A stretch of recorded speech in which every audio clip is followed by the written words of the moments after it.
Wendy, Keita, thank you so much for joining us here on MCON Game Day. It's a pleasure to be with you. Thanks for making some time. Yeah, likewise. Yeah, good to be here too. So, you're both in a really important space. This is an important event. Tell us a little bit about what you're doing here at MCON. Some of the folks who are not in the building. Sure. Well, I'll tell you, we're a sponsor, which is very exciting for us for the first year because we haven't been here before. And really what we want to do is we want to get in front of our veteran organizations because we're in suicide prevention. So we have a suicide detection tool that is scientifically sound, we know, backed by science. It's a global tool, and it's something that we'd love to be able to introduce to individuals that don't know about it. You've both been in this space for quite some time, right? And it's clearly something that is a passion area. You've done it in different organizations, public sector, private sector. It's really important to us here to give people a sense of our why, our purpose. And so lay out for us where the passion comes from. Yeah, sure. We one of the things that I think is so exciting about our ability to be here with this group these few days is that in years past we had always tried to get after suicide in hospital settings, and so there was this thinking that like we had to wait until people were like chronically ill and really struggled with the mental health problems before they got really good evidence-based, like Wendy said, scientific care. Now what we're trying to do is get left of that and meet people where they are out in communities, at events like MCON, at other initiatives where we say where they're work, living, playing, where they're thriving, with suicide prevention screening, risk detection, protocols, training, things, capabilities that we know help save lives, and embed that into the fabric of those pre-existing entities so that we're capturing them before the issues are so chronic and so difficult to treat. Yeah. So obviously story matters, and I'm sure you guys have a lot of stories that you come across and that are, you meet people every day and you hear, really hard stories. Yeah. But there's also a lot of success stories. Yeah. Is there a story that kind of comes out as a group, as you maybe have individually or together, of some kind of success story, some arc, somebody that is like your North Star when you think about your organization and people you've helped? I don't think it's a one person sort of thing, Yeah. but I'll tell you, this past year and a half, 2 years, we have a grant called Face the Fight, and so thankful that we're grant recipients for this because it's really opened up the doors to where we can get in front of VSOs. And the American Legion 2 years ago really partnered with us very, very closely. So in the last 2 years, just under 2 years, about a year and a half, quite frankly, we've trained nearly 16,000 American Legion members. So I think for us, when we're on stage and doing these things and doing the training, the aha to me is the eyes that are open, like, oh my gosh, I can actually do this, right? Like, this is not easy. I mean, it's not an easy topic, but it's not a hard thing to actually take part in and try to help somebody else, whether using the protocol or just kind of teaching them how to relate to others and how to talk to them about suicide and what they're feeling, or just talk to them in general. And that buddy check, right, that was kind of taking place yesterday here as well. So I think that's been our kind of North Star for our grant, is really getting in front of those larger organizations and seeing those older, generally male population who don't talk to each other, who don't want to show that they're, vulnerable in any way, have that aha moment of, oh my gosh, I can do this too. This is okay. Well, it's interesting. I think you talk about men a lot, and we realize that as I've gotten older, I think a lot of us do as men, we kind of shy away of being like having a community and actually saying, hey man, I love you. Yeah. It's those key words. Yeah. And that's something I've kind of woken up to the past 5 years as we all go through our journey and our midlife moments, Right. And we all have them at some point. Right. You just think, no, that's never going to be me. It always happens. Right. And so leaning into that, it's men and women, but then obviously we have a higher rate of suicide in this country. Yes. And what has been kind of a theme that you've seen in that? Like, what is the thing besides not talking to each other? What has been something that you've seen that people may be not aware of? It's obvious when people say we don't discuss it, but what is something in there that people are not aware of, the general audience? Gosh, they all have a story. Yeah, They all have a story. Yeah. I mean, specific to the issue around men, we often think of it as like a loss of identity, particularly around veterans. Like once you leave the service, you're so proud of what you've done, and you're no longer wearing the uniform. And so their whole identity is wrapped up in being a service member or a veteran, and then that is a struggle to no longer be the top cop or the pilot or the special forces fellow that is the go-to person to do this nation's most important work. So loss of identity, I think, is a big thing. And when they lose the identity and they transition out, they're sometimes also losing their peer group. And so then like making a new peer group at that time that they feel might not resonate with them. Maybe they're just feeling like, well, who is this person? You know, they don't have my life experiences. And so I think that's somewhat hard. So I think the identity, and then also just the stigma in general that our society places on men and their ability to get help on like old school thinking on machismo. You know, we don't get help in our family. We pick ourselves up from our boots. Some of that has gotten better, but it's still out there where people are hesitant to get help, or just sometimes even hesitant to help each other because they're afraid they won't know what to do or say. I think our youth are better with that, though, too. Yes. Now. Very open. I mean, I know many youth that are open about going and seeking treatment or seeing a therapist themselves. So I do think that the culture that is growing up, right, is changing the narrative. And I'm hopeful for that, too. It is crazy when you talk to a younger generation. It's almost a badge of pride. It's like, you know, the people that talk openly about my therapist told me this. Or, you know, it's very... The change in the last 10 years has been pretty dramatic. Right, and we have an app too for the Columbia Protocol, and the app is, well, obviously everybody's very open to an app right now, but it's so easy to use, and we can, especially with the youth, I mean, when I use the app, I just show them the questions that I'm using, you know, and I just literally just put it in front of them. And they're very open to it, so it's nice. Yeah. I want to talk about the platforms that you each have. Leidos, Columbia platform, Columbia Protocol, because I think the organizations matter, and I'm keen to understand how you've chosen to kind of situate yourselves where you are. Obviously, the passion for the issue and the suicide awareness piece, you could do that from many different places. Yeah. So, kind of maybe start with you about what is it like being in a large private sector, government contractor doing the work that you're doing. Yes, for sure. At Leidos, you know, we have had a long history of being involved in the care delivery for behavioral health for our nation's service members and for veterans. And so I joined in coming up almost on 1 year to try to just further advance that pre-existing good work that they were involved in. And it is an interesting place and an interesting time because, you know, we know that the government can't do it alone, and that there are, you know, a requirement to bring lots of different perspectives and entities to the table to try to provide service members and veterans the gold standard care that they deserve. So at Leidos, we're really focused on bringing technology to the fight, like making sure that we're, you know, bringing the best innovative tools to help improve the mental health ecosystem in such a way that people can get to the right care the first time. You know, sometimes care delivery is bumpy. You might go to one place and it might be the wrong place, and you might go to the second place and it might be the right place, but you might not connect with that person real well. And within our field of mental health, it is complex. Like, who specializes in trauma? Who specializes in children? Who knows how to treat, you know, depression the best? And so it's complicated. And so we're trying to bring technology to streamline that process. And then the thinking is, if we get people to the right care at the right time, the first time, it will streamline the process in such a way that there will be some cost savings and less frustration on the eyes of the customer.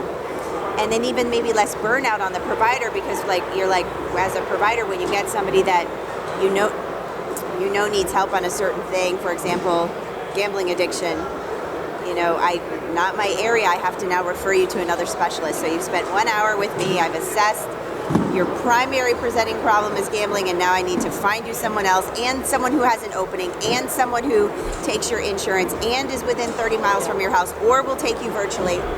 That's going to wicker me right down to one person, and I hope they have an appointment. You know, so we're trying to bring technology to crawl all over that space when and where appropriate, with human oversight and involvement, to kind of make that process better for service members and veterans. But I've also been involved in the Columbia Lighthouse with Wendy and our dear colleague, Dr. Kelly Posner, since I've come into private sector as well. And the dissemination of this tool sort of fits hand in hand in a lot of this work. We use the tool at Leidos in a lot of our behavioral health programming, and so it's also just a nice connection. I don't know if you want to talk more about Columbia, or I had another Go ahead. lived experience answer to your question on which I think Wendy can chime in about this too. Over the years, in terms of the North Star and driving this work, we've gotten the chance to meet with a lot of survivors of suicide loss. Yes. So we stood up together. We were at the Pentagon, and we stood up a lived experience council where moms and dads who've lost a service member to suicide, or maybe a brother or sister, or family members and even close friends, so that we could hear from them. And this one family that I talk about a lot, the Pattons, Matthew Patton Foundation. So they have a public foundation, so they would be proud to have us share about that. But Matthew Patton died by suicide in Texas, and his family was from Rhode Island. And we learned a lot about Matthew when his parents approached us at the Pentagon to explain their son's story. And in part, they wanted to figure out what went wrong. And they initially were very angry with the military, and they couldn't understand how this could have happened to their son. But the more we learned, and the more we talked to them, and the more we looked at what did go on with their son, and what our policies looked like, and what our practices were, and were there things we could tweak and make better, the more they became like an ally or like an ambassador to our program. We ended up going on one of the American Foundation for Suicide Prevention all-night walks with them.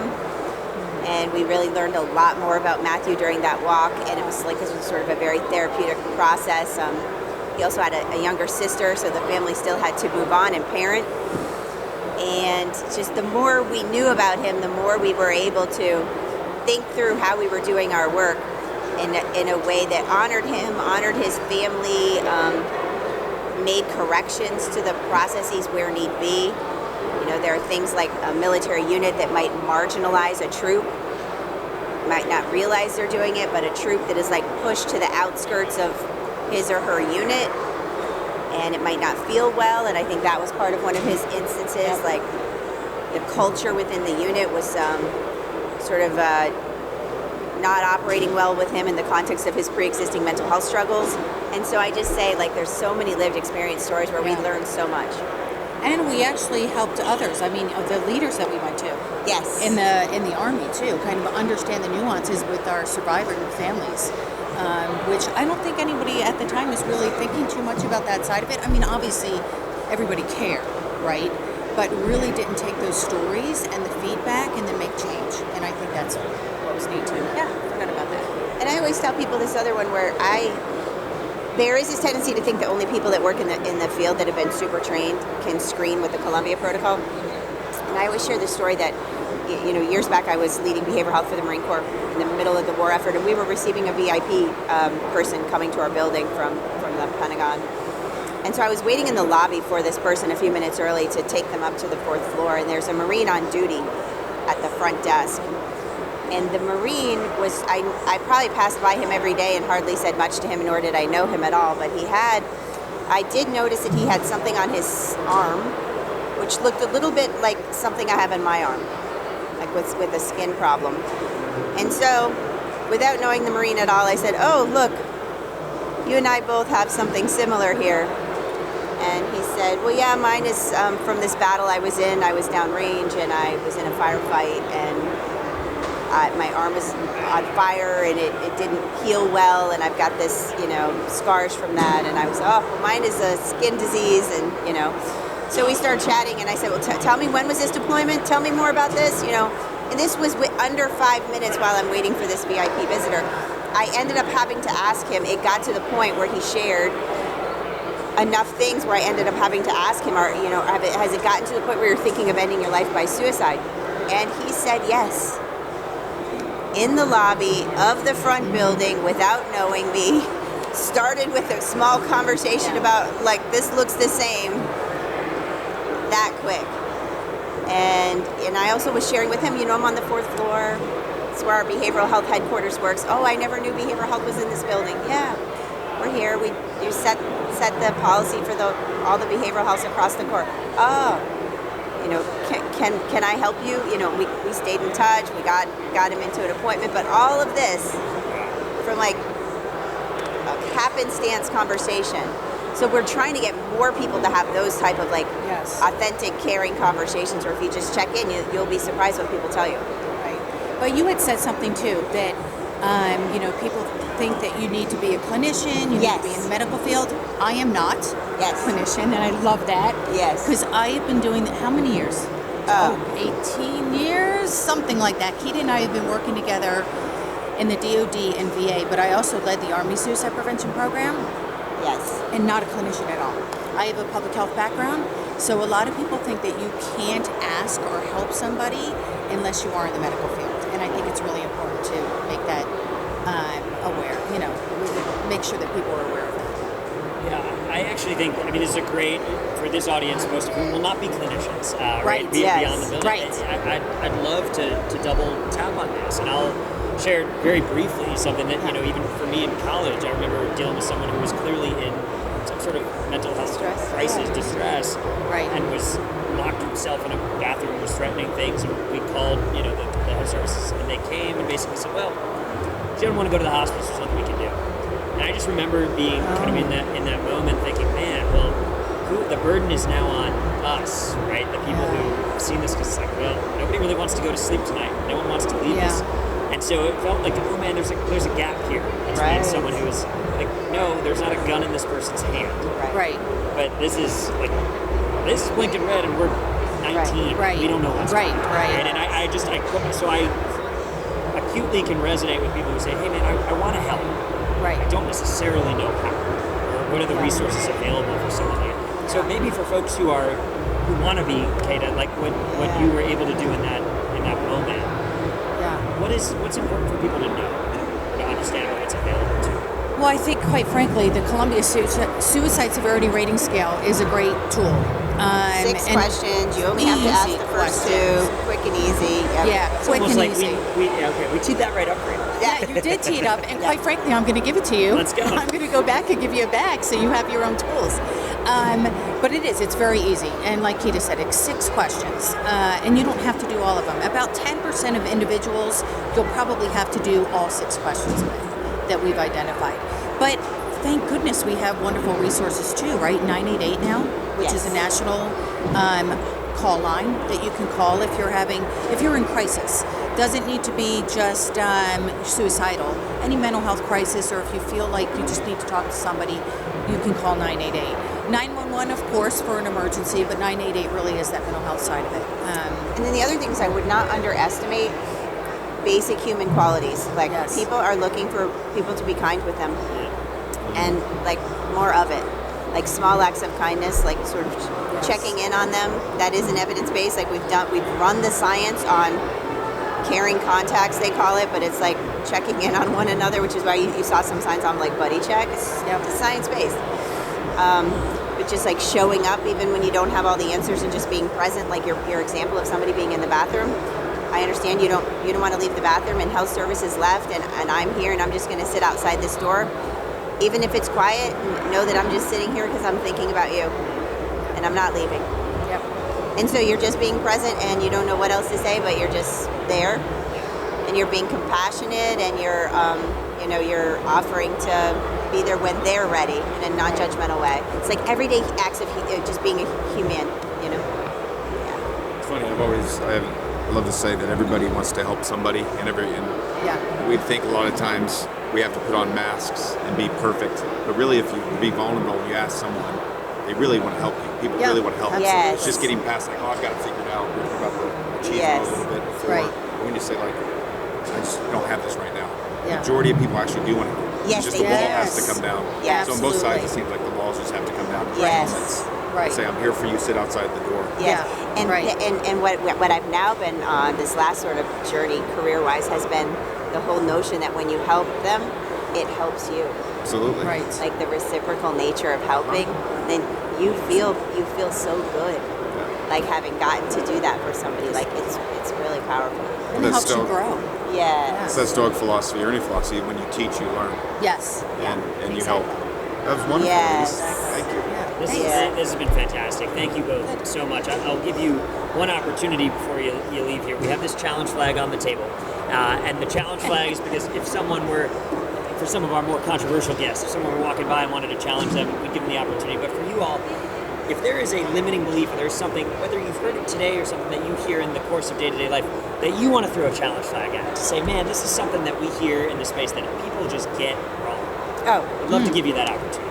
Yeah. I mean, I think we talked about it. People get wrong. People think that you need to have all these credentials and experience, expertise. Definitely. 100% there. When it's everyday people, like if somebody you know is struggling, the first solution is likely you. Right. And if you're struggling and not in a place, then it's the next person that also knows them. But it's us. Yeah, Like it is put, us. put ourselves in ratio for that, especially because we have an overburdened mental health system. It's complicated to get in. It takes a while. Therapy is not an overnight fix. 4, 6, 8 sessions. You might need Medicaid. So they need relief today, and how they're going to get relief today is through people like you and I. Yeah, and we know that not everybody needs to get medical care. High end. You don't need to get high-end medical care. A lot of it is what you said, just friendship and being there for somebody. Well, it's community. I have a men's group every Tuesday morning, and it's just amazing to have those conversations. And before I'd be like, whatever. But just to, after you leave it, you're like, oh, okay. I got somebody in it with me a little bit. Yeah. There's something about that community. So I think that's kind of what you're saying, is that your friends, your family, my sister is like that community. Absolutely. Yeah, we talk a lot in the field of suicide about this term, and I'm realizing that it's a weird, wonky term. We call it like belongingness, and it is what it sounds like. People want to belong, and so with our military and veteran community, when they leave a unit and they thrive belongingness, then what do we do to make sure they belong? And just everyday acts of like pulling up a chair. Join our table. I saved you a seat. Come with me. Yeah. It's like 101. It's back to elementary school stuff. It is. Right? It is. It's the golden rule. It's Yes, treating others the it way you is. treat them. Yeah, And we as a exactly. society got to get this right, because when people don't have opportunities to join constructive communities, they find destructive ones. And we see this on the internet all the time. right. We go to dark corners where it's like, Very well, true. here's where the outliers like me hang out. Right. My gosh. We got so many great things going for us here in Yes. this country. Great. Extending that hand is crucial. Wendy and Keita, thank you so much. Sure. Thank you so much. Thanks for having us. For the work that you're doing, first and foremost. It's crucial. For sharing it with us, for being here at MCON and sharing with this community. We really appreciate it.